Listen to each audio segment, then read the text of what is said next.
여러분 안녕하세요. 리치 플랫폼에서는 그동안 한국 주식, 미국 주식, 유럽 주식에서 줍줍 기회가 있는 우량 주식인 에르메스, 카카오와 네이버, 나이키, LVMH 분석에 대한 내용을 주로 다뤘습니다.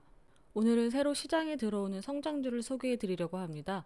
기존 가치투자 영역에서는 다루지 못했을 미국 주식 기대주를 소개함으로써 10배거가 될 수 있는 기업을 구독자분들께 알려드리려고 합니다.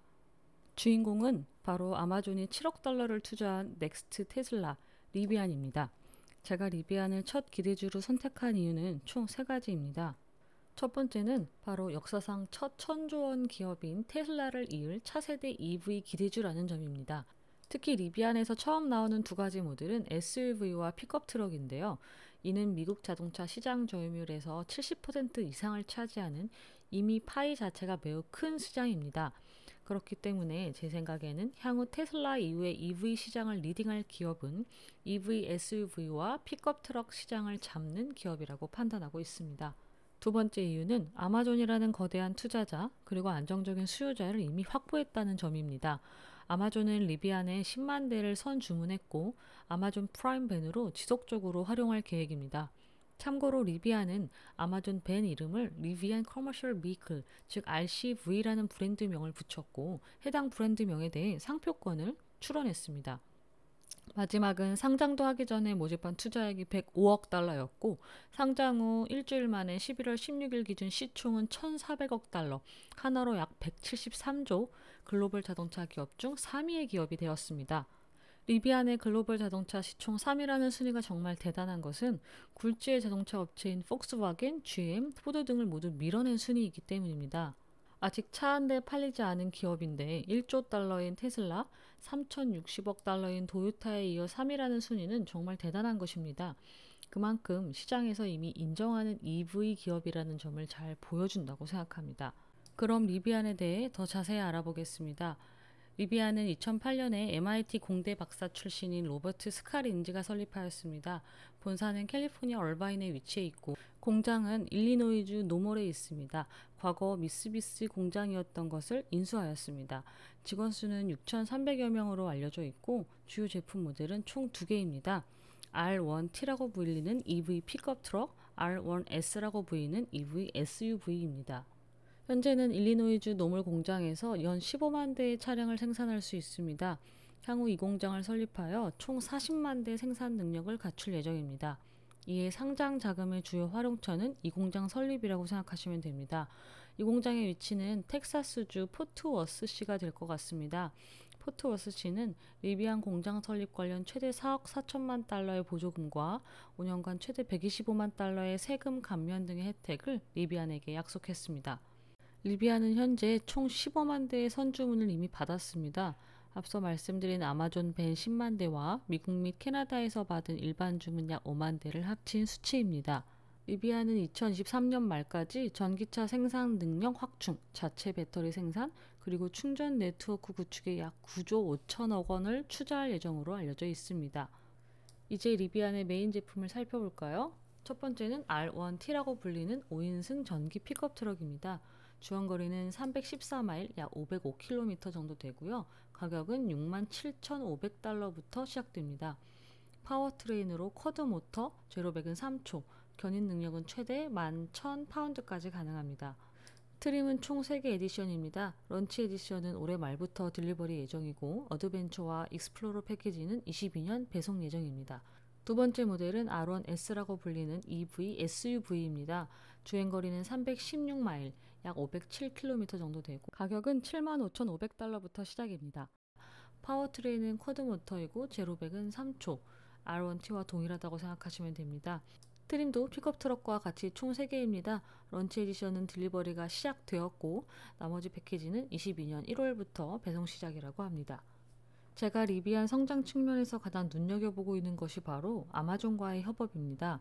첫 번째는 AI 알렉사를 탑재하여 커넥티드카 환경을 구현해 아마존 컨텐츠를 사용할 수 있다는 것입니다. 아마존은 알렉사를 필두로 한 다양한 오토모티브 기술을 가지고 있기 때문에 이런 기술들이 리비안의 차량과 결합하여 시너지를 낼 수 있을 것으로 생각됩니다. 특히 그 중에서도 돋보이는 부분이 AI 스피커 알렉사인데요. 알렉사에는 다양한 아마존의 서비스가 연계되는 만큼 리비안의 차량 안에서 아마존 뮤직, 아마존 게임, 아마존 커머스까지 기존 스마트폰을 통해 할 수 있었던 모든 기능을 차량의 인포테인먼트를 통해 사용할 수 있을 것으로 생각됩니다. 그야말로 차량이 넥스트 스마트폰이 되는 것입니다. 지난 CES 2020에서 아마존의 부스에서 리비안의 차량을 전시하여 다양한 아마존 서비스를 탑재하는 모습을 보여주기도 했었습니다. 두 번째는 아마존 커머스와의 협업으로 지속적인 배달 차량을 공급할 수 있다는 점입니다. 서두에 말씀드렸다시피 아마존은 배달용 차량으로 사용할 전기밴을 리비안에 10만 대 이미 주문해 놓은 상태입니다. 이 전기밴은 기존 모델인 R1S나 R1T가 아닌 RCV라는 완전히 새로운 모델입니다. 즉 아마존 로지스틱스에 공급할 배달용 차량이라는 신제품을 통해 기존 제품 포트폴리오가 넓어졌다는 점에서 매우 유의미하다고 볼 수 있습니다. 무엇보다 글로벌 기업인 아마존이 주요 고객이라는 사실은 리비안에게 큰 강점이 될 것입니다. 어쨌든 현재 1등인 테슬라를 잡기 위해서는 테슬라와 차별화되는 리비안만의 전략이 있어야겠죠. 리비안은 테슬라와 차별화되는 포인트가 세 가지가 있습니다. 첫 번째는 기존의 테슬라가 점유하고 있는 일반 소비자 시장이 아닌 아마존 로지스틱스와 같은 상용차를 제공하는 B2B 진출을 함께 진행하고 있다는 점입니다. 급성장하는 전자상거래와 물류시장에 특화된 성장 전략은 레드오션이 아닌 블루오션을 잘 파악하고 있다고 보여지는 부분입니다. 두 번째는 테슬라 세단과의 직접 경쟁이 아닌 애초에 규모가 큰 SUV와 픽업 트럭 시장을 타깃하고 있다는 점입니다. 미국 시장에서 SUV와 픽업 트럭은 전체 자동차 시장에서의 70% 이상을 차지합니다. 리비안이 IPO를 위해 제출한 리포트에 따르면 리비안이 타겟으로 삼고 있는 미국, 캐나다 등 북미 지역과 서유럽의 전기 픽업 트럭 및 SUV, 그리고 배달용 밴의 유효 시장 규모는 1조 1,600만 달러, 즉 하나로 1,300조 원 가량으로 추산됩니다. 큰 물에서 놀겠다는 리비안의 포부가 잘 드러나는 부분이죠. 리비안의 마지막 차별화 포인트는 차량 관리 서비스를 통합 제공하는 서비스 솔루션 기업으로서의 포지셔닝을 하고 있다는 점입니다. 단순히 EV 차량을 제조하는 생산 기업이 아니라 상용 차량을 관리하기 위한 플릿 OS를 만들어 배달용 전기차의 구매, 운행, 성능 진단, 충전, 무선 업데이트 등의 관련 서비스를 제공해서 별도의 수익을 창출하겠다는 계획을 초기부터 가지고 있습니다. 이 내용은 IPO 신청서에서 살펴볼 수 있습니다.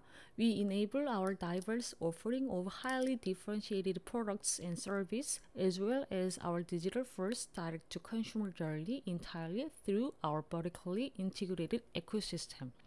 자, 제가 길게 읽었는데 짧게 설명해 드리면 수직적으로 통합된 에코시스템을 통해 차량 관리라는 서비스 측면까지 리비안은 제공하겠다. 이렇게 이해하시면 됩니다. 이번에는 리비안의 재무 현황을 살펴보겠습니다. IPO 신고서에 의하면 19년에 2,400억, 20년 1조 900억 원, 21년 상반기 1조 300억 원 등 총 3조 3,600억 원의 금액을 투자하였고 2023년 말까지 약 9조 5천억 원을 총 투자할 계획이라고 말하였습니다. 정리하면 19년 이후 현재까지 3조 원이 넘는 누적 적자가 발생했고 앞으로 총 9조 5천억 원을 더 투자할 예정입니다. 이에 선주문된 15만 대가 계획대로 인도되어야 수익이 유지될 수 있는 구조입니다. 방금 말씀드린 적자폭을 줄여야 하는 당면의 문제를 포함하여 리비안의 성장을 방해하는 다른 리스크들이 존재합니다. 넥스트 테슬라로 기대받던 바이톤 등 많은 EV 기업들이 엄청난 비용과 시간이 드는 생산 단계를 넘기지 못하고 파산을 했습니다. 최근 10월 말 리비안도 생산이 제대로 되지 못하고 있다는 기사가 뜨기도 하였는데 과연 생산을 제대로 해낼 수 있을지가 관건이라고 볼 수 있습니다.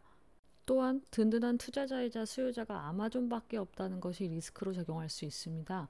다시 말해 아마존이 차량의 구매를 늦춘다거나 적게 구매할 경우 리비안에게는 큰 타격이 됩니다. 결국 아마존에 대한 높은 의존도는 오히려 약점이 될 수 있어 리비안은 향후 고객 다변화라는 전략이 반드시 필요합니다. 리치 플랫폼과 함께 차세대 테슬라라고 불리는 리비안을 분석해보니 어떠신가요? 신생기업이다 보니 기회도 많이 보이고 리스크도 많이 보이죠. 여기서 중요한 점은 우리가 그냥 뉴스를 읽고 유명하고 핫하니까 나도 투자해야지 라고 생각하는 것이 아니라 먼저 기업에 대해서 알아보고 투자 포인트가 있는지를 알아봐야 한다는 것입니다. 이런 선제적인 분석이 있어야 나중에 우리가 해당 기업의 투자자가 되었을 때 얼마나 기업을 믿고 보유할 수 있을지 정확한 판단이 가능합니다. 항상 리치 플랫폼이 강조하는 내용이 있죠. 선 분석 후 투자입니다. 마지막으로 리비안 분석의 주요 포인트들을 정리하며 오늘의 컨텐츠를 마치겠습니다. 첫 번째는 아마존이 투자하고 아마존이 고객으로 있는 EV 제조업체라는 점. 두 번째는 기존 일반 소비자뿐만 아니라 상용 고객을 주요 타겟으로 하고 있는 블루오션 공략이라는 점입니다. 세 번째는 일반 소비자 차량도 70% 이상의 시장 점유율을 차지하고 있는 SUV와 픽업 시장을 타겟으로 하고 있어 규모가 크다라는 점이고요. 네 번째는 3조 이상의 누적 적자가 있고 생산이 제대로 이루어지지가 않고 있으며 아마존에 집중되어 있는 매출은 리스크로 작용할 가능성이 있습니다. 마지막은 자동차 제조뿐만 아니라 데이터 기반의 상용 통합 관리 시스템 구축을 통해서 추가 수익을 창출하려고 노력하고 있다는 점입니다. 자, 오늘은 여기까지입니다. 다음에 또 뵙겠습니다. 여러분 모두 부자 되세요. 구독, 좋아요 부탁해요.